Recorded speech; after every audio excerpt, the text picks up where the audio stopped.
قرآن ایک ضابطہ حیات صرف مسلمانوں کے لیے نہیں، اگر لوگوں کی تعصب کی اینک نکل جائے تو میں کہتا ہوں یہ سارے جہاں کے انسانوں کے لیے ضابطہ حیات ہے، پورے دنیا کے انسانوں کے لیے، چاہے وہ آج کسی بھی دین سے تعلق رکھتے ہوں، ان سب کے لیے قرآن ضابطہ حیات ہے۔ قرآن بتاتا ہے جینے کے سلیقے کیا ہیں، کون سی چیز تمہارے جسم کو فائدہ پہنچا سکتی ہے، کون سی چیز نقصان پہنچا سکتی ہے۔ اب میں آپ کو بتاؤں، گاڑی کسی نے بنایا اور آ کر کے آپ مجھ سے سوال کر رہے ہیں اس گاڑی میں کیا ڈالوں، میں تو آپ سے یہی کہوں گا گاڑی بنانے والے سے پوچھو، وہ زیادہ بہتر جانتا ہے۔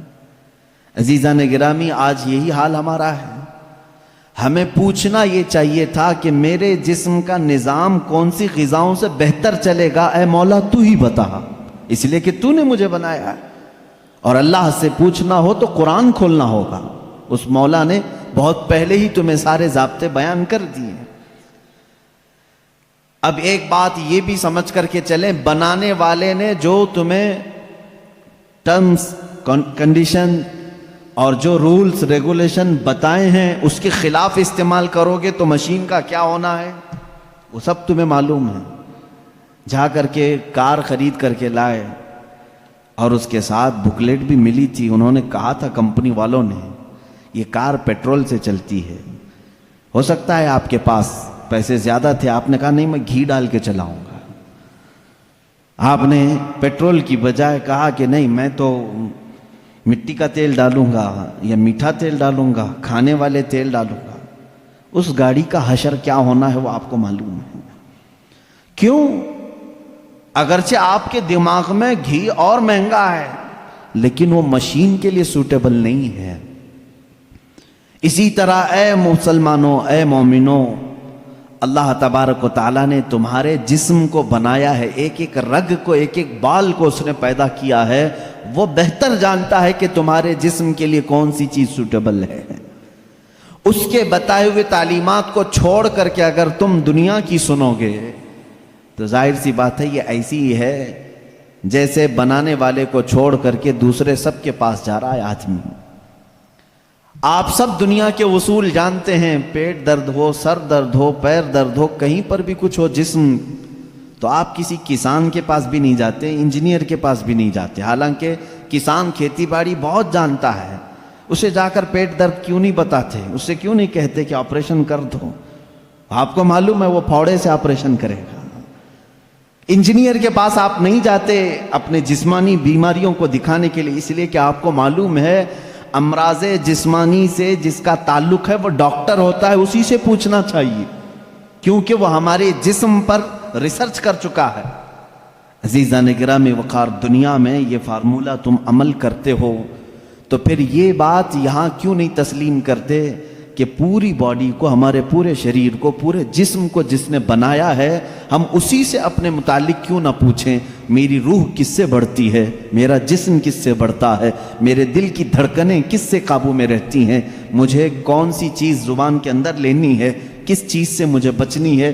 اسی لیے میرے عزیزو آج میں یہ کہنا چاہوں گا کہ جز بقرآن نیست ممکن زیستن، قرآن کو چھوڑ کر کے جینا بھی ممکن نہیں ہے، جینا بھی ممکن نہیں ہے ہمارے لیے، اس لیے کہ وہ خلاق کائنات نے پیدا کیا اور ساتھ میں تمہیں زندگی گزارنے کے اصول بھی بتا دی۔ میں قرآن کے سمندر میں جاؤں اگر اور آپ کو آج لے کر کے جاؤں تو شاید اس میں سے نکل بھی نہیں پائیں گے آپ۔ ایک ایسے سمندر کا نام ہے یہ جس میں جو جتنا غوطہ لگایا اتنی موتیاں لے کر کے آیا، اور اس کے عجائبات، اس کے اسرار، اس کے رموز کبھی ختم نہیں ہوں گے۔ میں جانتا ہوں اکثر میرے مجمع میں نوجوانوں کی کثرت ہوتی ہے اور تقریباً کالج کے بھی ہیں، پڑھے لکھے بھی ہیں۔ میں سب سے کہوں گا آج اپنا سارا علم سمیٹ کے بیٹھو، اور میں آج تم سے مخاطب ہوں، آپ سے مخاطب ہوں۔ میں سارے علوم پر آج انشاءاللہ ڈسکس کرنے کی کوشش کروں گا، سارے نہیں، جتنے میرے بساط کے مطابق ہیں۔ میں آج پہلے آپ کو یہ بتا دوں کہ قرآن اسلام کی روشنی میں ہمارے نظریے کے اعتبار سے، پہلے اس کی تھوڑی سی تاریخ، قرآن جو ہے یہ لفظ عربی ہے، بار بار پڑھی جانے والی چیز کو قرآن کہا جاتا ہے، اور دنیا میں ایسی کوئی کتاب ہی نہیں جس کو سب سے زیادہ قرآن کے علاوہ پڑھا جاتا، کوئی کتاب نہیں۔ اتنی زیادہ کثرت سے جس کی تلاوت ہوتی ہے دنیا میں ایسی کوئی کتاب ہے ہی نہیں، کوئی کتاب نہیں۔ احادیث رسول بھی نہیں، کیونکہ وہ تلاوت نہیں ہوتے، قرآن کی تلاوت ہوتی ہے۔ کروڑوں مسلمان ہیں اور بغیر قرآن کی تلاوت کیے کسی کی نماز بھی ممکن نہیں، کسی کی نماز بھی نہیں ہے۔ آپ کی نماز قرآن کے بغیر ہوتی ہے؟ نہیں ہوتی۔ تو کثرت سے تلاوت کرنے والی چیز کو قرآن کہا جاتا ہے، اسی لیے اس مصحف کو یعنی اس کتاب کا نام قرآن رکھا گیا۔ حالانکہ قرآن پاک ہماری زبانوں میں مشہور ہے، اس کا ایک ہی نام نہیں ہے، اور 27 نام الگ ہیں۔ قرآن پاک کو عربی میں الگ الگ ناموں سے ذکر کیا گیا ہے، بلکہ خود قرآن میں ہی اس کے کئی نام آئے ہیں۔ قرآن میں اللہ تعالیٰ نے اس کو فرقان بھی فرمایا، اسی کو تنزیل بھی فرمایا، اسی کو کتاب بھی فرمایا، اسی کو نور بھی فرمایا، اسی کا ایک نام شفا بھی ہے، اسی کا ایک نام رحمت بھی ہے، اسی کا ایک نام البیان بھی ہے، اسی کا ایک نام احسن الحدیث ہے، اسی کا ایک نام البرہان ہے، اسی کا ایک نام المیزان ہے، اسی کا ایک نام الامانہ ہے، اور اسی کا نام قرآن پاک بھی ہے۔ یہ تمام نام قرآن پاک کے خود قرآن میں استعمال ہوئے ہیں، اللہ نے خود قرآن پاک میں فرمایا ہے۔ کثیر نام ہے، اور ہر نام کی ایک الگ الگ وجہ ہے کہ کیوں اس کا نام یہ رکھا گیا۔ اب اندازہ کرو آپ کہ میں ایک ایک نام کی تشریح بیان کروں تو 27 دن تو اسی میں لگ جائیں گے کہ قرآن کے نام کیا کیا ہیں۔ ایک ایک نام قرآن کیوں کہا گیا، میں تو اس کی ایک مختصر وجہ بتایا نا، سب سے زیادہ پڑھی جانے والی چیز ہے، اس لیے اس کو کیا کہتے ہیں؟ قرآن۔ اسی طرح بیان، اللہ نے فرمایا ہر چیز کا اس میں بیان ہے، کچھ بھی نہیں چھوڑا گیا ہے، اس لیے اس کو بیان کہتے ہیں۔ تنزیل اس لیے کہ یہ اتارا گیا ہے، اس لیے اس کو تنزیل کہتے ہیں۔ احسن الحدیث ہے، سب سے اچھی بات کو کہتے ہیں عربی میں، اور قرآن سے اچھی بات کوئی ہے نہیں، اس لیے اس کا نام احسن الحدیث ہے۔ اس کا ایک نام شفا ہے، اس لیے کہ اس کی آیتیں مریضوں پر پڑھو تو شفا ملتی ہے۔ اس کا نام ہدا ہے، اس لیے کہ اس میں ہدایت کی آیتیں ہیں، بھٹکا ہوا بندہ اگر پڑھ لے تو سیدھے راستے پر آ جائے۔ اس کا نام رحمت ہے، اس لیے کہ غم میں اگر کبھی بندہ اس کو پڑھ لے، بلکہ حضور اکرم صلی اللہ علیہ وسلم نے فرمایا اپنی میتوں پر سورہ یاسین پڑھو، ان پر رحمت ہوتی ہے۔ تو قرآن کا نام رحمت بھی ہے، اسی لیے قرآن کے اسماء اور قرآن کے ناموں کی تفصیل اپنا ایک الگ ٹاپک ہے۔ لیکن میں آپ کو بتاؤں، جس قرآن کو ہم نے ترک کیا ہوا ہے آج، اے میرے عزیز بچوں، آج کی محفل کے بعد میں سب سے کہوں گا، عہد کر کے اٹھنا کہ اے اللہ مجھے اس وقت تک موت نہ دے جب تک میرے سینے میں قرآن کا کوئی حصہ نہ آ جائے۔ اس لیے کہ رسول کریم صلی اللہ علیہ وسلم نے فرمایا، جس مسلمان کے سینے میں قرآن کا کوئی حصہ نہیں، حضور پاک صلی اللہ تعالیٰ علیہ وسلم نے فرمایا وہ قبرستان کی طرح ویران ہے۔ جس گھر میں قرآن کی تلاوت نہیں ہوتی وہ گھر ویران ہے، خراب۔ حضور اکرم صلی اللہ علیہ وسلم نے فرمایا وہاں سے فرشتوں کی دوری ہوتی ہے، اور شیاطین اور سرکش جنات ان کے گھروں میں بسیرا کرنے لگتے ہیں جن گھروں میں قرآن کی تلاوت نہیں ہوتی۔ قرآن کا ایک حصے سے مراد چند آیتیں، چند سورتیں بھی اگر تمہیں یاد ہیں، انشاءاللہ العزیز آپ اس کی فضیلت کے ساتھ قیامت کے دن شفاعت کے مستحق بھی ہوں گے۔ قرآن کا تھوڑا حصہ بھی اگر تمہارے سینے میں موجود ہے، اس لیے کہ اللہ کے حبیب صلی اللہ تعالیٰ علیہ وسلم سے صحابہ اکرام نے فرمایا، عرض کیا آقا دنیا سے جانے کے وقت سب سے اچھی چیز کیا لے کر کے جائیں اس دنیا میں؟ حضور پاک صلی اللہ علیہ وسلم نے فرمایا، رب تعالیٰ کے نزدیک وہ بندہ دنیا میں لانے والی چیزوں میں سب سے بہتر ہے جو قرآن اپنے ساتھ لایا ہو۔ قرآن اپنے ساتھ لایا ہو مطلب کیا ہے؟ قبر میں یہ لکھا ہوا قرآن رکھ دیا آپ نے اور یہ سوچا کہ ہماری میت قرآن لے کر جا رہی ہے۔ میاں قرآن یہ ورقی قرآن نہیں کہہ رہا ہوں میں، قرآن وہ نفس قرآن جو لوح محفوظ میں ہے اور تمہارے دلوں میں اترا ہوا ہے، اس قرآن کی بات کر رہا ہوں۔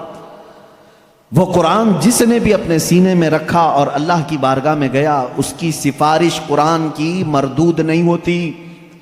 رسول کریم صلی اللہ تعالی علیہ وسلم فرماتے ہیں دو چیزیں تمہارے عمل میں سے، تمہارے عمل جتنے بھی ہیں دنیا میں، جیسے نماز، روزہ، حج، زکوٰۃ، خیرات، صدقات، یہ سب جو اعمال ہیں، ان سارے اعمال میں سے دو عمل ایسے ہیں، حضور پاک صلی اللہ علیہ وسلم فرماتے ہیں وہ قیامت کے دن ان کو اللہ تعالیٰ شکل دے گا، انسانوں جیسی ایک شکل، اور وہ اپنے ساتھی کی سفارش کرنے کے لیے جھگڑا کریں گے۔ وہ آئیں گے سفارش کے لیے، پوچھا گیا وہ کون سی؟ کہا ایک روزہ رمضان، اللہ تعالیٰ اس کو شکل دے گا، اور دوسرا قرآن، اس کو بھی شکل دی جائے گی۔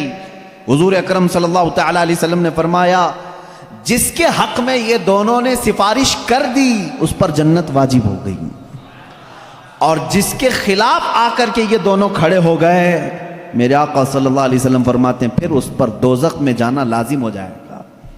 اگر یہ دونوں آ کر کھڑے ہو گئے کسی کے خلاف، قرآن اور رمضان، رمضان کہے گا کہ مولا میں اس کے گھر جاتا تھا، اس نے بے حرمتی کی ہے، میری بے عزتی کی ہے، میں جب جاتا تھا تو یہ بے حیائیاں ویسے ہی کرتا تھا، میرا ادب و احترام کبھی نہیں کیا اس نے۔ اگر رمضان ہمارے خلاف کھڑا ہو گیا اور قرآن اگر یہ کہہ دیا کہ مولا کبھی اس نے مجھے اپنے سینے سے نہیں لگایا، کبھی میری آیتیں تلاوت نہیں کیا، اس کو آج معاف نہ کیا جائے، رب تعالیٰ ان دونوں کی سفارش اس حق میں بھی قبول کرے گا اور دوزخ میں بھیجے گا۔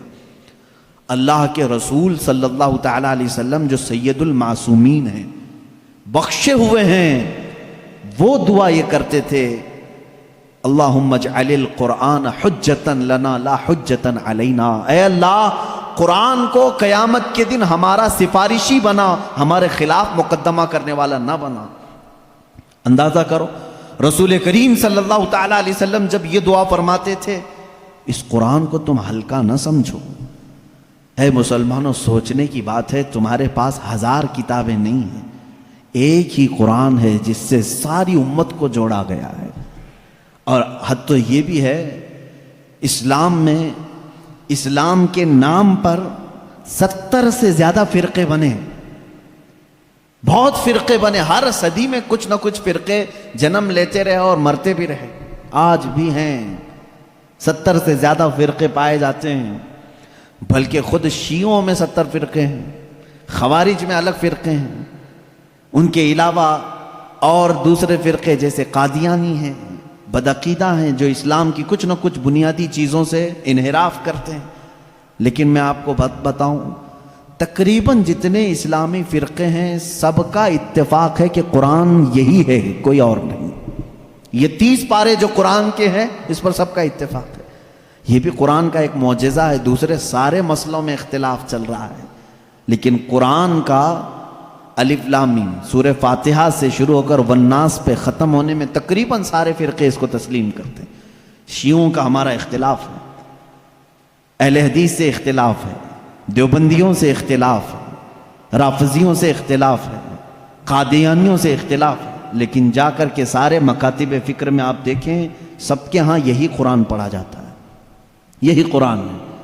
اسی لیے میں کہتا ہوں ایک قرآن ہے، لیکن اس امت نے اس کو اتنا بوجھل کیوں سمجھا ہے، اس کو اتنا بھاری کیوں سمجھا ہے، جبکہ وہ مولا اسی قرآن میں یوں فرماتا ہے، ایک بار نہیں 4 بار فرما رہا ہے، وَلَقَدْ يَسَّرْنَا الْقُرْآنَ لِلذِّكْرِ فَهَلْ مِن مُدَّكِرٍ، ہم نے قرآن کو یاد کرنے کے لیے آسان بنایا ہے، ہر کوئی یاد کرنے والا، اور وہ اتنا آسان ہے، اتنا آسان ہے۔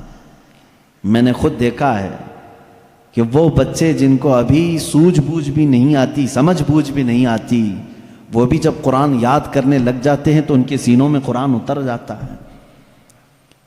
جب میں خود قرآن حفظ کرنے کے لیے نکلا تھا، ہماری عمر 11 سال کی تھی، بہت سارے معاملات سمجھ میں نہیں آتے تھے، لیکن ہم نے تیزی سے یاد کیا، اللہ کا فضل تھا، ہمارے ساتھ کچھ ایسے بھی تھے جن کو 2+2 کیا ہوتا ہے یہ بھی نہیں معلوم تھا، لیکن وہ 30 پارے کے حافظ تھے۔ دوسری چیزوں میں اگرچہ ذہن کند ہو، لیکن قرآن ایک معجزہ ہے جو یاد کرنے والے کے سینے میں اتر جاتا ہے۔ ہاں یہ اس کے ساتھ نہیں جاتا جو اس کو بھاری سمجھتا ہے، جو اس کو بوجھل سمجھ کر کے چھوڑا اس کے ساتھ نہیں جاتا، اور جو اس سے محبت کیا اس کے سینے میں بہت آسانی سے اترتا ہے۔ میں نے تو محسوس کیا ہے، ہمارے ساتھ ایسا بھی ہوتا رہا ہے، استاد بیٹھے ہوئے ہیں سنتے رہتے تھے، ایک دن کا اتفاق ایسا ہوا کہ خبر یہ لگی کہ کل شاید استاد آنے والے نہیں ہیں، موج مستی کرتے ہیں سارے، کل کا تو سبق چھٹی ہے، کچھ یاد نہیں، کیونکہ پہلے ہی معلوم ہو گیا استاد نہیں آنے والے ہیں، اور صبح 8 بجے سے کلاس چلتی تھی، 9 بجے تک نہیں آئے تو پکا ہو گیا کہ آئیں گی، کلاس بند کر کے نکلنے ہی والے تھے کہ استاد سامنے نظر آ گئے، سب کو کہا بیٹھو، میری کوئی چھٹی نہیں ہے، میں تاخیر ہو گیا تھا، بس مؤخر ہو گیا تھا، اب سبق سنانے کے لیے جس کو بھی بلایا جائے، ظاہر سی بات ہے جو سختیاں ہوتی تھیں کہاں سے، رات کو یاد نہیں کیے، صبح یاد نہیں کیے، سامنے اچانک سننے کے لیے، ایسے عالم میں میرا خود کا تجربہ بھی ہے، کئی ہمارے ساتھیوں کا بھی تجربہ ہے، قرآن پر ہاتھ رکھا، دل سے کہا اللہ کا کلام ہے، اتر جا جلدی سے، بس اور کچھ نہیں، شاید 10 منٹ لگے ہوں، 15 منٹ لگے ہوں، قرآن کے 2 صفحے یاد ہو جاتے تھے، جتنی جلدی پانی ہضم نہیں ہوتا اس سے جلدی قرآن یاد ہوتا تھا، کر کے تو دیکھا ہوتا آپ نے، کر کے تو دیکھا ہوتا، شروع میں شیطان بہت ورغلاتا ہے، بہت بہکاتا ہے، یاد کرنے نہیں دیتا اور بھگاتا ہے، لیکن جو جم گیا تو پھر قرآن ہی اس کا مددگار بھی ہوتا ہے، قرآن اس کا مددگار ہوتا ہے۔ اب میں چند حدیثیں آپ کو بتاؤں کہ قرآن کہاں تک تمہاری دوستی نبھاتا ہے۔ پہلی بات، کچھ لوگ ڈر کر کے چھوڑے ہوئے، ہم تو پڑھ ہی نہیں پاتے تھے، اس پر بھی میں آج ایک حدیث پڑھا، حضرت عائشہ صدیقہ رضی اللہ تعالیٰ عنہ سے مروی ہے، فرماتی ہیں رسول کریم صلی اللہ تعالیٰ علیہ وسلم نے فرمایا الماہر فی القرآن، جو قرآن کا ماہر ہے، یعنی اچھی تجوید میں تلاوت کرتا ہے اور اس کے معنی بھی سمجھتا ہے، سب سمجھتا ہے، حضور اکرم صلی اللہ علیہ وسلم نے فرمایا قیامت کے دن وہ معزز محترم فرشتوں اور انبیاء کے ساتھ ہوگا۔ جو ماہر ہے قرآن میں، جو قرآن اچھے سے تلاوت کرتا ہے، یہاں تک تو بات ٹھیک ہے، آگے میرے آقا صلی اللہ علیہ وسلم فرماتے ہیں والذی یقرأ القرآن یتتعتع فیہ وعلیہ شاق فلہ اجران او کما قال رسول اللہ صلی اللہ علیہ وسلم، میرے آقا فرماتے ہیں اور وہ بندہ جو اٹک اٹک کے پڑھتا ہے، اس کے لیے زبان پھسل جاتی ہے، یہ صاف ہے الفاظ حدیث میں، جو اٹک اٹک کے پڑھتا ہے زبان پھسل جاتی ہے، یا ذہن موٹا ہے، زبان موٹی ہے، جلدی سمجھ میں نہیں آتا، ادھر ادھر ہجے کر کے پڑھتا ہے، میرے آقا صلی اللہ علیہ وسلم نے فرمایا اس کو ڈبل اجر ہے، فَلَهُ أَجْرَانِ، اس کو دگنا اجر ہے۔ تو کیوں چھوڑ دیا تھا اس قرآن کو؟ یہی سوچ کر کہ پتہ نہیں کہاں غلطی ہو جائے، تم لگے رہتے ہیں، ایک دن وہ آ جاتا جب ہماری زبانوں کی لکنت کو بھی یہ صحیح کر دیتا۔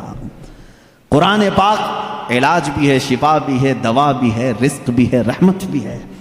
عزیزان گرامی، میرے آقا صلی اللہ تعالیٰ علیہ وسلم نے فرمایا، احادیث کے چند جملے میں آپ کے سامنے رکھ دوں، رسول پاک صلی اللہ تعالیٰ علیہ وسلم فرماتے ہیں کہ جو قرآن گھر میں تلاوت کرتا ہے اس کے لیے ایک فرشتہ ہے جس کا نام سکینہ ہے۔ حضرت اسید بن حضیر رضی اللہ تعالیٰ عنہ ایک صحابی ہیں، وہ رات میں تلاوت کر رہے تھے، اچانک بادل کا ایک ٹکڑا نیچے آ گیا۔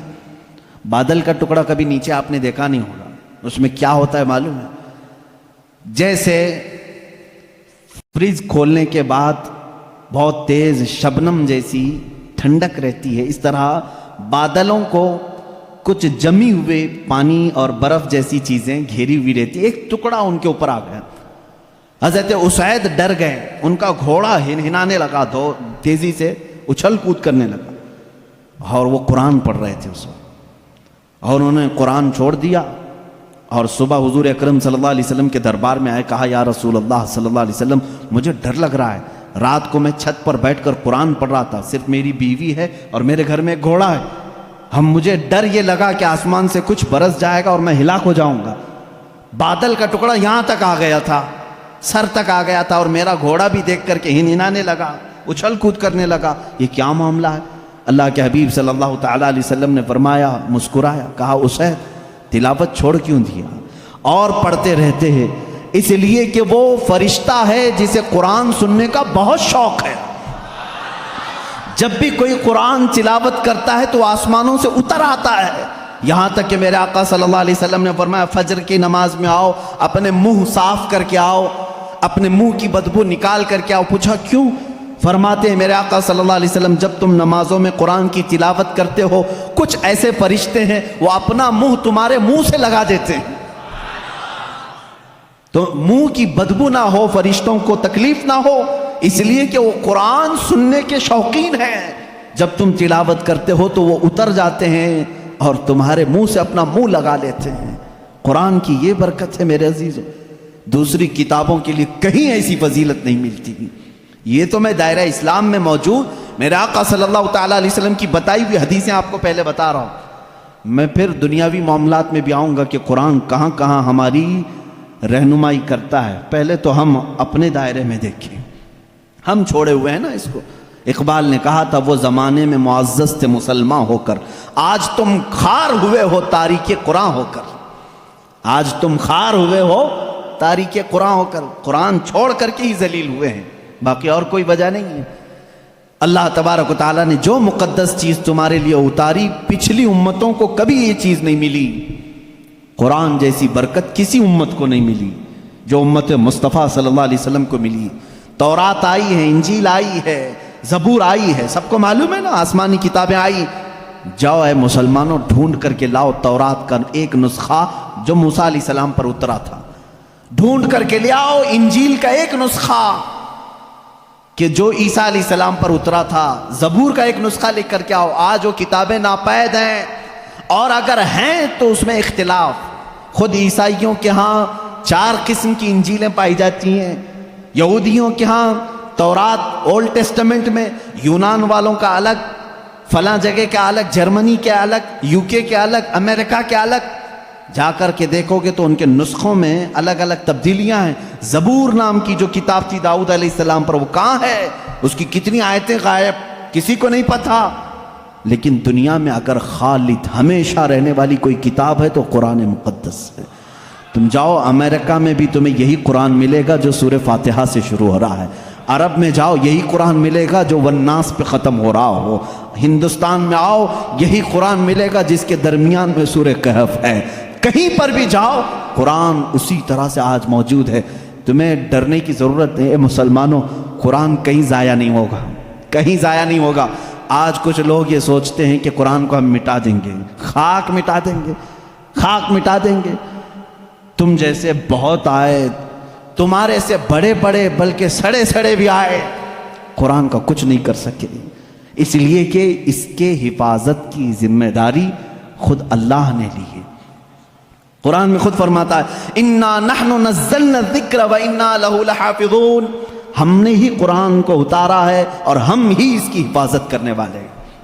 اب اللہ کے ذمے میں ہے، اسی لیے قرآن کی حفاظت کا ذمہ امت کو نہیں دیا گیا، ورنہ یہی حال ہوتا جیسے پہلے کی امتوں نے کیا۔ عیسائی علماء کیا کرتے تھے؟ امیروں کے لیے الگ آیتیں بتاتے تھے، غریبوں کو الگ آیتیں بتاتے تھے، پیسہ لیتے تھے، آیتیں بدل دیتے تھے۔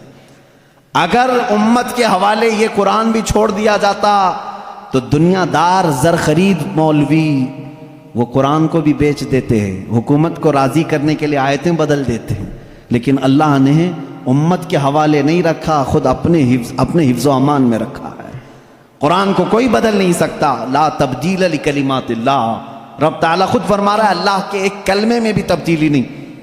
خوف کس بات کا تمہیں؟ اس کی قرآن کی اتنی حفاظت کی گئی ہے کہ اس کے سارے الفاظ گن کے رکھ لیے گئے ہیں، ایک لفظ بھی اگر کم ہو گیا تو پتہ چل جائے گا یہ قرآن نہیں ہے۔ الفاظ تو دور کی بات ہے میرے عزیزوں، اس کی صورتیں محفوظ ہیں، 114 صورتیں ہیں، اس میں ایک کم بھی نہیں ہوگی، زیادہ بھی نہیں ہوگی۔ ہم یہ سب محفوظ ہیں، جو عالم ہوگا، جو حافظ ہوگا، کروڑوں کی تعداد میں علماء بھی ہیں، وہ سب کو معلوم ہے، یعنی قرآن کی یہ باتیں جاننے والے علماء کی بات کر رہا ہوں، سب کو معلوم ہے کہ قرآن میں 114 صورتیں ہیں، 540 رکوع ہیں۔ اتنا ہی نہیں بلکہ اس کے جو ہے حرف بھی گن لیے گئے، آیتیں بھی گن لی گئی ہیں، 6666 آیتیں ہیں، حروف بھی گنے گئے ہیں، زبر بھی گنے گئے ہیں، زیر بھی گنے گئے ہیں، بلکہ اس کے نقطے بھی گن کے رکھے گئے ہیں۔ کہیں ایک نکتہ بھی کم نہیں کر سکو گے۔ اس قرآن کی اتنی جو حفاظت ہے، آج میں آپ کو بتاؤں، کبھی کسی نان مسلم کے پاس جاؤ اور اگر وہ تم سے یہ سوال کرے تو مسلمان ہے، اسلام ہی سچا دھرم ہے، کیا تمہارے پاس پروف ہے اس چیز کا؟ تم کیا کہو گے؟ حضور صلی اللہ تعالیٰ علیہ وسلم کے معجزے سناؤ گے؟ انکار کرے گا۔ میرے آقا صلی اللہ تعالیٰ علیہ وسلم نے چاند کے 2 ٹکڑے فرمائے، سورج کو پلٹا دیا، بہت سارے معجزے ہیں، وہ کہے گا میں نہیں مانتا ان چیزوں، وہ اس زمانے میں تھے، میں کہاں دیکھا ہوں۔ اگر تم اس کے سامنے اسلام کی عظیم فتوحات کو دکھاؤ گے، وہ کہے گا میں نہیں مانتا، یہ سب کہانیاں ہوں گی، ہمارے بھی بھگوانوں کے ذکر اس طرح سے کیے گئے ہیں، اسی طرح کی باتیں ہمارے پاس بھی موجود ہیں۔ ہر کوئی کہے گا۔ تمہارے پاس اگر اپنے حق ہونے کی کوئی علامت آج بھی موجود ہے تو صرف قرآن پاک ہے۔ اسے کہو میرے سچے مذہب پر اور اچھے مذہب پر قائم ہونے کی سب سے بڑی دلیل، سب سے بڑا پروف قرآن ہے، لا کر کے دکھاؤ اس طرح کی کوئی دوسری کتاب کسی کے پاس ہو۔ کم سے کم 1400 سال سے جو محفوظ چلی آ رہی ہے دنیا میں، کسی لیبارٹری میں بھی، کسی لائبریری میں بھی اتنی پرانی کوئی کتاب آج محفوظ موجود ہے ہی نہیں۔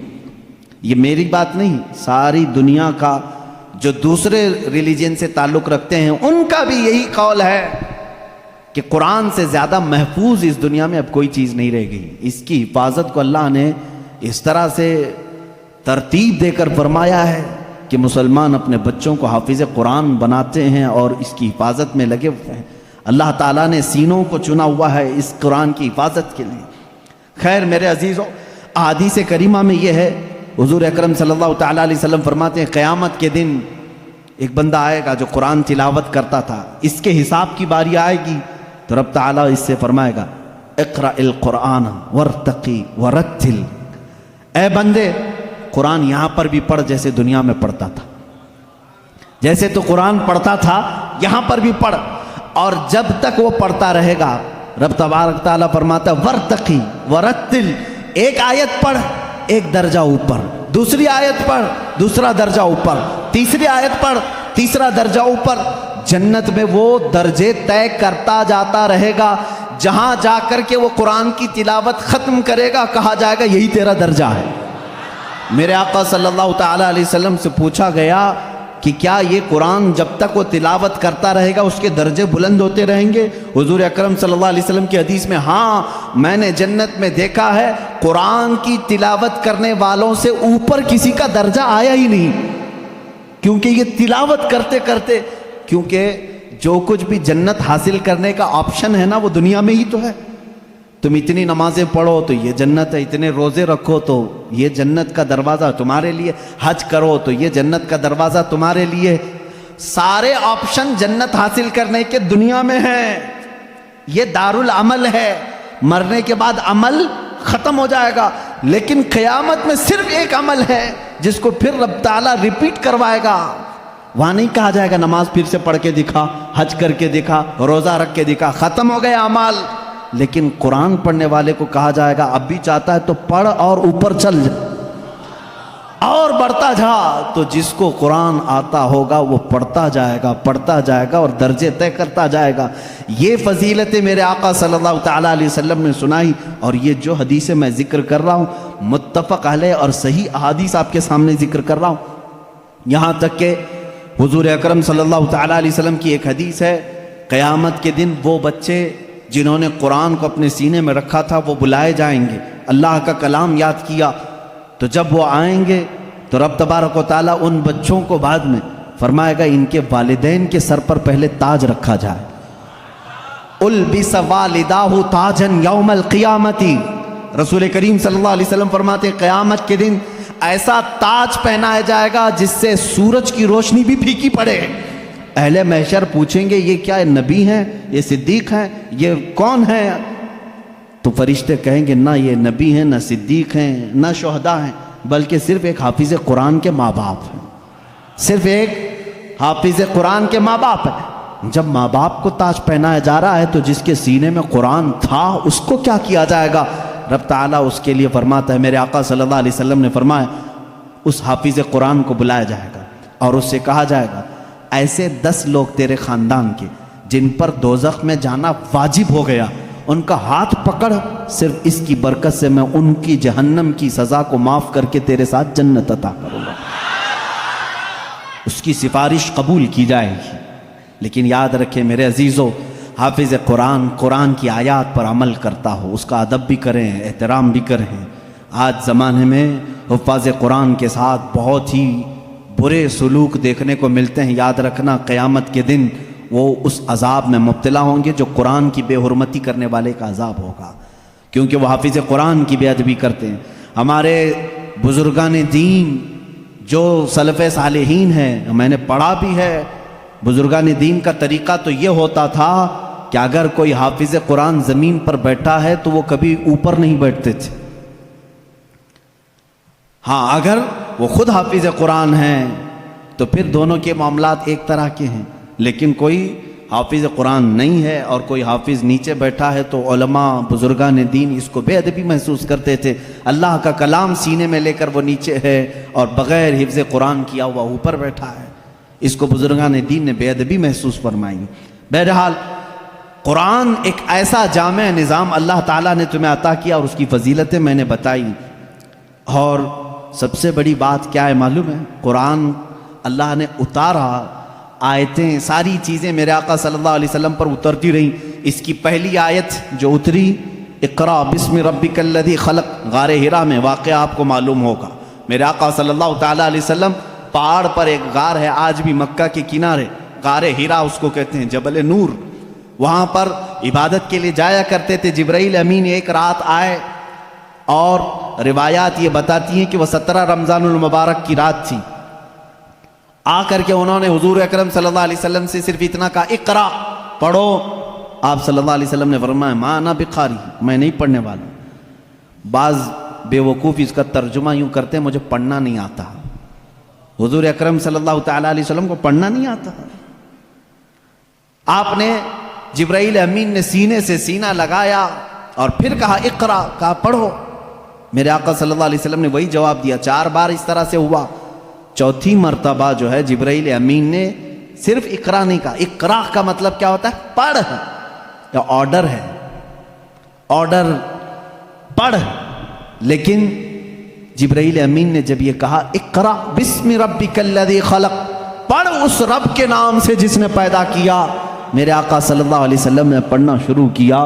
میرے آقا نے مزاج یہ بتایا اپنی امت کو کہ پڑھو وہی جو رب تک تمہیں پہنچا ہے، تعلیم حاصل کرو وہی جو رب کے نام سے شروع ہو یا رب تک تمہیں پہنچائے۔ یہ آیتیں یہاں سے شروع ہوئیں اور آیتیں جو ختم ہوئی ہیں اس میں اختلاف ہے۔ بعض علماء نے لکھا ہے کہ الیوم اکملت لکم دینکم، یہ آخری آیت تھی جو حجۃ الوداع میں میرے آقا صلی اللہ علیہ وسلم جب آخری حج میں تھے نازل ہوئی۔ بعض علماء اور مفسرین نے فرمایا اذا جاء نصر اللہ والفتح، یہ سورہ پڑھتے ہوں گے نا آپ نماز میں، یہ قرآن کی سب سے آخری سورہ ہے نازل ہونے کے اعتبار سے۔ ایک بات ذہن میں رکھ لیں، نازل ہونے کی ترتیب الگ ہے اور پڑھنے کی آج ترتیب الگ ہے۔ قرآن آج جو پڑھا جاتا ہے اس کی ترتیب کیسے ہے؟ سورہ فاتحہ پہلے ہے الحمدللہ، اس کے بعد سورہ بقرہ ہے، اس کے بعد سورہ آل عمران ہے، اس کے بعد سورہ نساء ہے، اس کے بعد سورہ مائدہ ہے، اس کے بعد سورہ انعام ہے، پھر سورہ اعراف ہے۔ اس طرح سے یہ سورتیں چلی اور ختم کہاں پہ ہوئی؟ سورہ والناس، قل اعوذ برب الناس ملک الناس، پڑھتے ہیں نا، یہ آخری سورہ۔ یہ پڑھنے کی ترتیب ہے، لیکن نازل ہونے کی جو ترتیب ہے وہ الگ ہے۔ پہلے آیتیں نازل ہوئی تھی 5۔ یہ باتیں میں کیوں بتا رہا ہوں، یہ لاسٹ میں آپ کو خود سمجھ میں آ جائے گا۔ ذہن میں اتنا رکھ لینا، سب سے پہلے کون سی آیتیں نازل ہوئی؟ اقرا بسم ربک الذی خلق۔ آج بھی جب بچوں کی بسم اللہ خوانی ہم کراتے ہیں تو یہی آیتیں پڑھاتے ہیں بچے کو، سب سے پہلے یہی پڑھاتے ہیں۔ 5 آیتیں میں پڑھ بھی دیتا ہوں۔ اقرا بسم ربک الذی خلق، خلق الانسان من علق، اقرا وربک الاکرم الذی علم بالقلم، علم الانسان ما لم يعلم۔ یہ 5 آیتیں ہیں جو سب سے پہلے میرے آقا صلی اللہ علیہ وسلم پر نازل ہوئی۔ جبرائیل امین لے کر آتے تھے، حضور اکرم صلی اللہ علیہ وسلم کو سناتے تھے۔ یہ قرآن کی ابتدا ہے اور 23 سال تک نازل ہوتا رہا۔ 23 ایئرس، 23 سال تک نازل ہوتا رہا۔ آخر میں کون سی آیتیں نازل ہوئی؟ ایک تفسیر کی روایت کے مطابق اذا جاء نصر اللہ والفتح ورأیت الناس يدخلون فی دین اللہ افواجا فسبح بحمد ربک واستغفرہ انہ کان توابا. یہ دو چیزیں ذہن میں رکھو. اقرا سب سے پہلے، سورہ اذا جاء نصر اللہ سب سے آخر. یہ قرآن کے نزول کا زمانہ میں آپ کو بتاؤں 23 سال تک نازل ہوئی. آپ کو میں بتاؤں قرآن اتنے فصیح زبان میں ہے. فصیح کا مطلب لٹریچر جس کو کہتے ہیں. جیسے ایک اردو ہے جو ہم اور آپ بول، یہاں ہبلی کی زبان ہوتی ہے، اس کو فصیح اردو نہیں کہتے، لکھنؤ والے فصیح اردو بولتے ہیں. آپ کیسے اب ہم ظاہر سی بات ہے میں تقریر جو کر رہا ہوں ہو سکتا ہے یہ اردو الگ ہے، ہبلی والی اردو الگ ہے. اردو اگر میں وہ بولوں تو پھر یہاں بھونڈا لگے گا. آبے جابے تبے یہ اگر جو عام طور پر استعمال کرتے ہیں یہ بھونڈا لگتا ہے، کیونکہ فصیح زبان میں جب کوئی بیان کرے تو وہ دل میں اترتی بھی ہے بات. زبان کی مٹھاس اس کی فصاحت میں ہے. تو عربی زبان میں جو سب سے زیادہ فصیح جملے تھے وہ قرآن میں آئے. ایک بھی ہلکا جملہ نہیں آیا، ایک بھی کمتر جملہ نہیں آیا. اب جیسے ایک مثال میں آپ کو بتا دوں، گھٹنا لفظ ہے نا، گھٹنا، گھٹنے ٹیک دینا، لیکن آپ گڑگے بولتے ہیں، ہے کہ نہیں؟ گڑگے ٹیکو، گڑگا کیا چیز ہے؟ یہ گڑگا یہ تمہاری عامی زبان ہے. اگر یہ میں کتاب میں لکھ دوں کہ میں سجدے میں جاتے وقت گڑگا ٹیک دیا، آپ کو برا لگے گا. کیا مولانا اچھی زبان میں بیچ میں ہڈی لے کے آ گیا ہے. گھٹنا لفظ ہے، گھٹنا یہ فصیح لفظ ہے، اور ایک عام لفظ ہوتا ہے جس کو آپ یوز کر رہے ہیں. سمجھ رہے ہیں؟ اب جیسے جانور کہتے ہیں، جانور ہے نا، اب عام زبان میں کہتے ہیں جناور. یہ فصیح لفظ نہیں ہے، یہ فصیح لفظ نہیں ہے. آپ یوز کر رہے ہیں، لیکن آپ جب آپس میں بات کرتے رہتے ہیں تو اس کو برا بھی نہیں سمجھتے. کتنے جناور ایسے ہیں، یہ کیا ہے؟ یہ فصیح اردو نہیں ہے. اچھا لڑکا کہتے ہیں، لڑکی کہتے ہیں، یہ فصیح اردو ہے. لڑکا آیا، لڑکی آئی. لیکن آپ کہیں چھورا آیا، چھوری آئی، یہ کیا ہے؟ چھوکرا آیا، چھوکری آئی. اس طرح کی یہ فصاحت میں استعمال نہیں، فصاحت میں استعمال نہیں. تو ایسی بہت ساری چیزیں ہیں اردو میں آپ کو سمجھا رہا ہوں. جو فصیح ہوتا ہے وہ لٹریچر ہے، اچھی زبان. اور قرآن پورا کا پورا فصیح عربی میں نازل ہوا ہے. ایک حرف بھی ایسا نہیں ہے جو عام لوگ یوز کرتے ہوں، ایک حرف بھی ایسا نہیں. اور صرف قرآن ہی اس طرح ہے. اور اسی وجہ سے اللہ رب العزت نے چیلنج پہ چیلنج کیا ہے قرآن پاک میں. چیلنج کس کو کہتے ہیں معلوم ہے نا آپ کو؟ لا کر کے دکھاؤ. اللہ تعالیٰ نے 4 جگہ پر چیلنج فرمایا. پہلا تو یہ ہے قُلْ لَئِنِ اجْتَمَعَتِ الْإِنسُ وَالْجِنُّ عَلَىٰ أَن يَأْتُوا بِمِثْلِ هَذَا الْقُرْآنِ. اللہ تعالیٰ فرماتا ہے اے محبوب آپ فرما دیں سارے انسان جمع ہو جائیں، سارے جنات جمع ہو جائیں، دنیا میں جتنے انسان ہیں سب جمع ہو جائیں، جتنے جنات ہیں سب جمع ہو جائیں. اور اللہ فرماتا ہے کہ وَلَوْ كَانَ بَعْضُهُمْ لِبَعْضٍ ظَهِيرًا، آپس میں ایک دوسرے کی مدد بھی کریں. کس بارے میں جمع ہو کر کے کیا کریں؟ عَلَىٰ أَن يَأْتُوا بِمِثْلِ هَذَا الْقُرْآنِ، اس قرآن کی طرح ایک اور کتاب لا کر کے دکھائیں. یہ پہلا چیلنج تھا. عرب والوں کو چیلنج تھا، جو عرب والے عربی جانتے تھے. اگر یہاں والوں کو بولے ہوتے پتہ نہیں کیا ہوتا. دوسری زبان ہی نہیں ہے تمہاری. عرب والے جو عربی میں ماہر تھے ان کو ہی چیلنج ہے کہ یہ عربی میں قرآن اترا، اس طرح کا ایک قرآن لا کر کے دکھاؤ. پورے قرآن لانے کی بات تو چل رہی تھی، نہیں لا سکے، زمانہ گزر گیا. اس کے بعد رب تعالیٰ نے اس چیلنج کو تھوڑا ہلکا کر دیا، کم کر دیا. کہا ام یقولون افطرا فأتوا بعشر سور مثلہ. یہ اللہ کے کلام پر جھوٹ کہتے ہیں، حضور کو کہتے ہیں شاعر ہے، ساحر ہے، جادوگر ہے. اے رسول ان سے کہہ دیں پورا قرآن تو اب تک بنا کے نہیں لا سکے، اس کی 10 سورتیں بنا کر کے لاؤ، اس کے جیسی 10 سورے بنا کر کے لاؤ. حضور اکرم صلی اللہ علیہ وسلم نے چیلنج کیا مکہ والوں کو. اور وہ آپس میں چمی گوئیاں کرتے رہتے تھے. ارے چیلنج تھوڑا ہلکا ہو گیا, اب تو بناؤ. پوری کتاب نہیں, 10 سورے بنانا ہے. 114 سورتیں ہیں قرآن کی, اس میں سے 10 سورتوں کی برابر کوئی سورے لے کے آؤ. نہیں لائے. پھر اس کے بعد اللہ تبارک و تعالیٰ نے تیسری مرتبہ جا کر کے اور چیلنج کو کم کر دیا. وَإِن كُنتُم فِي رَيْبٍ مِّمَّا نَزَّلْنَا عَلَىٰ عَبْدِنَا فَأْتُوا بِسُورَةٍ مِّثْلِهِ. اگر تم کو شک لگتا ہے جو کچھ بھی ہم نے اپنے بندے پر اتارا ہے تو لاؤ اس قرآن کی طرح ایک ہی سورے. کتنی؟ ایک سورے لے کر کے آؤ. پہلے پورا قرآن کے جیسا لانے کا چیلنج تھا, بعد میں 10 سورے لانے کا چیلنج تھا, پھر تیسری مرتبہ رب تعالیٰ نے کیا فرمایا؟ ایک سورے لے کے آؤ. نہیں لائے. اور حضور اکرم صلی اللہ تعالیٰ علیہ وسلم نے کیا فرمایا معلوم؟ ایک سورے جب وہ نہیں لائے, اس زمانے میں کیا ہوتا تھا؟ کمپٹیشن ہوتا تھا شعر و شاعری کا. مشاعرے ہوتے ہیں نا, اچھا شعر کس کا ہے اس کو انعام دیا جائے. جو شعر و شاعری کرتے ہیں وہ جانتے ہیں. عرب والے شعر و شاعری میں بہت مشہور تھے. سال میں ایک مرتبہ مکہ میں حج کے موقع پر سب بڑے بڑے شاعر جمع ہوتے تھے, اپنے شعر سناتے تھے, اور جس کا شعر سب سے اچھا ہوتا تھا اس کے شعر کو کعبے کے دروازے پر لٹکایا جاتا تھا, اور اس کی فضیلت تھی. سال بھر تک وہ شعر نکالے نہیں جاتے تھے, بلکہ اگلے سال اس سے بھی بہتر کوئی لاتا تو وہ نکالتے, پھر اس کا لٹکاتے تھے. یعنی ورلڈ گینیز بک میں جس طرح ریکارڈ درج کیے جاتے ہیں, ارے میاں یہ ابھی جو ہے 100 انڈے کھایا ہے, اب دوسرے کا نام اسی وقت لکھا جائے گا جب 150 انڈے کوئی کھا کیا ہے.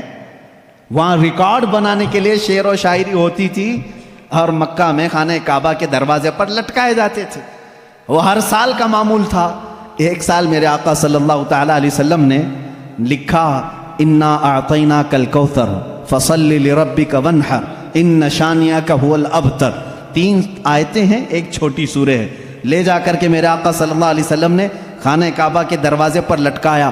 آؤ عرب والو, اس سے بہتر کوئی چیز ہو تو اس کو اتارا جائے گا اور دوسرا اس کا لایا ہوا شعر لگایا جائے گا. یہ چیلنج چلا مہینہ 2 مہینے کئی دن تک. سارے پریشان تھے. اس وقت جو موجود تھے ان کے بس میں نہیں تھا. ایک بہت بڑے شاعر کو یہ لوگ یمن سے یا کسی علاقے سے لے کر کے آئے اور اس سے کہا یہ چیلنج محمد نے دیا ہے صلی اللہ علیہ وسلم کہ یہ 3 آیتیں ہیں اس کے اندر, اس سے بہتر کوئی چیز لا کر کے دکھائے. آپ کو سمجھ میں نہیں آئے گا یہ 3 چیزیں بنانے میں کیا دقت ہے. میرے عزیزو, یہ صرف 3 آیتیں نہیں ہیں. جب اس کے حروف کو جوڑ کر کے دیکھا جائے تو یہ زبان جاننے والے ہی جانتے ہیں کہ اس کے فائدے کیا کیا ہیں. وہ بڑا شاعر آیا جو بات بھی شعر و شاعری میں کرتا تھا. اگر وہ پوچھتا کسی سے آپ خیریت سے ہیں تو وہ شعر سے ہی پوچھتا تھا. اگر اس سے آپ پوچھتے کھانا کھائے, جواب بھی شعر میں دیتا تھا. وہ آیا جب اس نے دیکھا کہ خانہ کعبہ پر یہ 3 چیزیں لٹکائی گئی ہیں, انا اعطیناک الکوثر فصل لربک وانحر ان شانیک هو الابتر, اس سے کہا گیا جواب لکھو اس کا. تو اس نے اپنے ایک ٹکڑے میں لکھا ما ھذا کلام البشر, یہ بشر کا کلام ہو ہی نہیں سکتا. میں کیا جواب دوں, یہ بشر کا کلام ہو ہی نہیں سکتا. وہ چلا گیا. یہ چیلنج چلتا رہا, کوئی نہیں لا سکا قرآن کے مثل. اور آپ کو میں بتاؤں مضحکہ خیز بات, بہت مرتبہ مسیلمہ کذاب ایک ایسا شخص تھا جو اپنی الگ شریعت چلانا چاہتا تھا, حضور کے علاوہ اپنے آپ کو نبی کہنا چاہتا تھا. اس سے لوگوں نے کہا کہ محمد صلی اللہ تعالیٰ علیہ وسلم وہ نبی ہیں, ان پر قرآن کی آیتیں اترتی ہیں, تو بھی تو لے کے آ, تیرے پاس کہاں ہے کتاب. جیسے قادیانی کو بھی کہا گیا تھا, غلام مرزا قادیانی جو ہے, یہ مرزا غلام احمد قادیانی جو پنجاب کا تھا, اس نے بھی نبی ہونے کا دعویٰ کیا تھا. اس کا بھی وہی حشر ہے جو مسیلمہ کذاب کا تھا. جھوٹے نبوت کے دعوے دار دجال ہوتے ہیں, یاد رکھو. میرے آقا صلی اللہ علیہ وسلم خاتم النبیین ہیں, آپ کے بعد کوئی نبی نہیں ہوگا. لیکن وہ مسیلمہ کذاب نے جب یہ کہا, کوئی اس سے جب لوگوں نے کہا تیرے پاس کہاں ہیں آیتیں ہونا چاہیے ویسے قرآن کی جیسے محمد صلی اللہ علیہ وسلم کے پاس آتی ہیں, کہا میں بھی بنا کر کے لاتا ہوں, میرے پاس بھی آتے ہیں. تو بہت دن تک سوچا اور پھر اس کے بعد خود سے ہی اپنے دماغ سے بنانے لگا کہ الفیل ملفیل وما ادراک ملفیل. قرآن کی سورہ ہے نا القاریۃ ملقاریہ وما ادراک ملقاریہ, اس سورہ کے وزن پہ اس نے اپنے سے بنایا. الفیل ملفیل وما ادراک ملفیل ذنبہ صغیر وخرطومہ طویل. یہ بنایا لے کر کے آیا سارے لوگوں کے سامنے. کیا مطلب ہے معلوم ہے اس کا؟ الفیل ملفیل، ہاتھی. کیا ہاتھی؟ وما ادراک ملفیل، تم کیا جانو کہ ہاتھی کیا ہوتا ہے؟ اس کی پونچھ چھوٹی ہوتی ہے، اس کی سونڈ لمبی ہوتی ہے. ابھی یہاں ہنس رہے ہیں، عرب والے تو اس پر پیٹ پکڑ کر ہنسنے لگے. کیا بنا کے لایا بیوقوف. سب اسی وقت ہنس پڑے. ظاہر سی بات ہے 14 صدیوں کے بعد مسلمان اس کی بات پر ہنس رہے ہیں تو عرب والے کتنا ہنسے ہوں گے. گیا بھاگ کر کے، نہیں بنا لا سکا.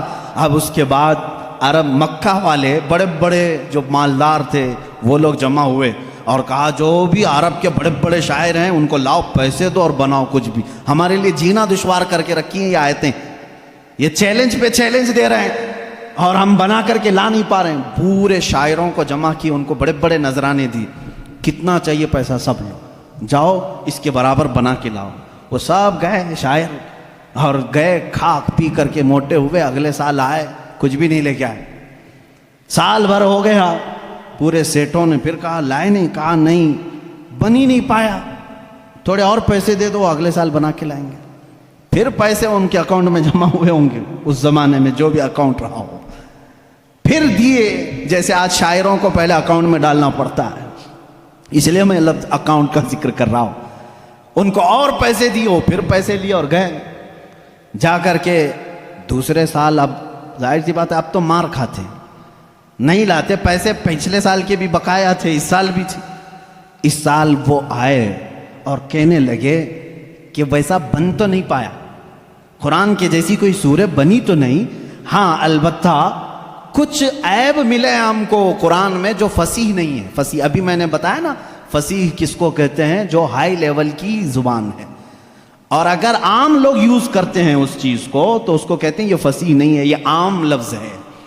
جیسے میں نے اردو میں بتایا گڑگا، یہ عام لفظ ہے. انہوں نے کہا 4 لفظ ہم کو ایسے ملے ہیں جو عربی گرامر کے حساب سے فٹ نہیں بیٹھتے. عربی گرامر میں ایسا یوز نہیں ہوتا. انگلش کے گرامر توڑ کر کے اگر بولو گے تو انگریز ہنسیں گے. ہمارے گرامر توڑ کر کے بولو گے ارے لڑکی بہت اچھا تھا، آپ ہنسیں گے. یہ گرامر میں نہیں بیٹھتا ہے نا. اسی طرح ان شاعروں نے کہا 4 لفظ قرآن میں ایسے ملے ہیں جو گرامر سے ہٹے ہوئے ہیں. کہا چلو یہ بھی بڑی بات ہے، یہ بھی بڑی بات ہے. تم بنا کر کے نہیں لائے لیکن قرآن کے کچھ ایسی چیزیں ڈھونڈ کے تو لائے ہو جو قرآن میں عیب ہے. کہا جلدی بتاؤ کیا ہے؟ کہا 4 چیزیں ہیں.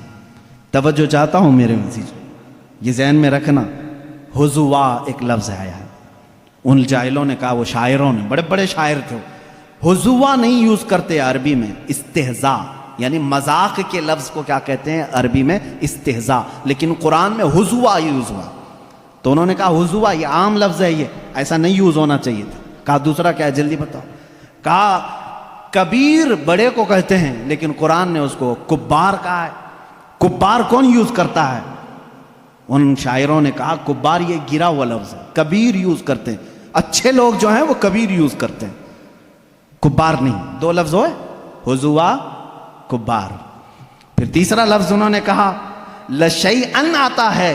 لشیئن یہ گرامر کے حساب سے فٹ بیٹھتا ہے لیکن قرآن نے لشیئن کہا پیش کے ساتھ، یہ بھی گرا ہوا.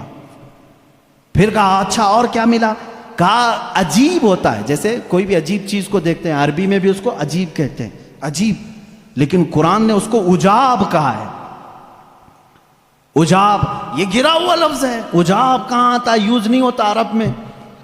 تو یہ سیٹھ لوگ بڑے خوش ہو گئے، چلو کچھ تو کمیاں ڈھونڈ کے لائے ہیں 2 سال کی محنت کے بعد. چلو محمد صلی اللہ علیہ وسلم کے پاس آئے. کہا ہے محمد صلی اللہ علیہ وسلم، آپ کے چیلنج کو ہم نے ایکسیپٹ کیا. صورتیں تو نہیں لائے لیکن تمہارے قرآن میں 4 ایسی باتیں ہیں جو فصیح نہیں ہیں، عام ہیں، گرامر سے گری ہوئی ہیں.